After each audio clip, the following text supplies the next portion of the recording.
નમસ્કાર દર્શક મિત્રો, પ્રાઉડ ટાપી ન્યૂઝમાં આપ સૌનું સ્વાગત છે। Arts and commerce college Vyara ખાતે જાતીય ગુના સામે બાળકોને રક્ષણ આપતો અધિનિયમ 2012 અને કામકાજના સ્થળે જાતીય સતામણી અધિનિયમ 2013 અંતર્ગત કાયદાકીય માર્ગદર્શન સેમિનાર યોજાયો હતો, જેમાં ડિસ્ટ્રિક્ટ સિવિલ જજ અને ડિસ્ટ્રિક્ટ લીગલ સર્વિસ ઓથોરિટીના full time secretary Hemlata Pandit madam દ્વારા જિલ્લા કાનૂની સેવા સત્તામંડળ કામગીરી અંગે વિસ્તૃત માહિતી આપી હતી।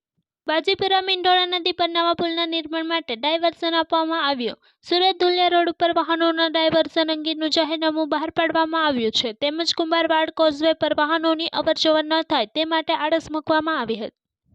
સોનગઢ તાલુકાના ખરસી અને ખાંજર ગામે વિકસિત ભારત સંકલ્પ યાત્રાના રથનું ગ્રામજનો દ્વારા ભવ્ય સ્વાગત કરવામાં આવ્યું હતું, તેમજ ધારાસભ્ય ડોક્ટર જયરામ ગામિત સહિતના મહાનુભાવોના હસ્તે કેન્દ્ર અને રાજ્ય સરકારની વિવિધ યોજનાઓના લાભો વિતરણ કરાયા હતા। સોનગઢ તાલુકાના ચોરવાડ ગામે આવેલ સ્વામી સ્ટોન કોરીમાં લગાવેલ ઇન્ડેક્સ કંપનીના મોબાઈલ ટાવર એક શેલ્ટર રૂમની પાછળની દિવાલમાં બાકોર ઉપાડી શેલ્ટર રૂમમાં ગુપ્ત ગૃહો પ્રવેશ કરી શેલ્ટર રૂમમાં મૂકવામાં આવેલ એક્સાઇડ કંપનીની બેટરી નંગ 24 જેની કિંમત રૂપિયા 72,000 હોય તેની ચોરી કરવામાં આવી હતી, જેને લઈને સોનગઢ પોલીસ મથકે ફરિયાદ નોંધાવવામાં આવી હતી। સોનગઢ તાલુકાના રામપુરા કોઠાર ખાતે આવેલ ઝરકશીશ ફાર્મ રોડ ચોકીના ખેતરમાંથી 10,000 કિંમતની ગોલ્ડી ગ્રીન કંપનીની 250 વોલ્ટવાળી પ્લેટ ચોરી થઈ હતી, જેને લઈને સોનગઢ પોલીસ મથકે ફરિયાદ નોંધાવવામાં આવી હતી। પોલીસે ગુનો નોંધી આગળની કાર્યવાહી હાથ ધરી છે।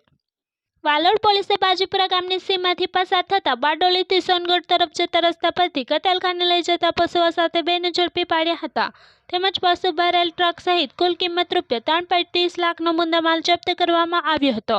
વાલોડ પોલીસે આ અંગેનો ગુનો નોંધી આગળની કાર્યવાહી હાથ ધરી છે।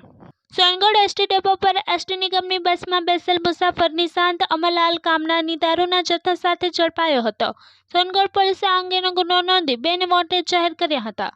વ્યારાના દાદરી ફળિયામાં જૂની અદાવત રાખી બાળુ રાજેન્દ્ર ઠોંભરે નામના વ્યક્તિ પર કોયતા વડે હુમલો કર્યો હતો, તેમજ જાનથી મારી નાખવાની ધમકી આપી હતી, જેને લઈને 4 વિરુદ્ધ પોલીસ ફરિયાદ દાખલ કરવામાં આવી હતી।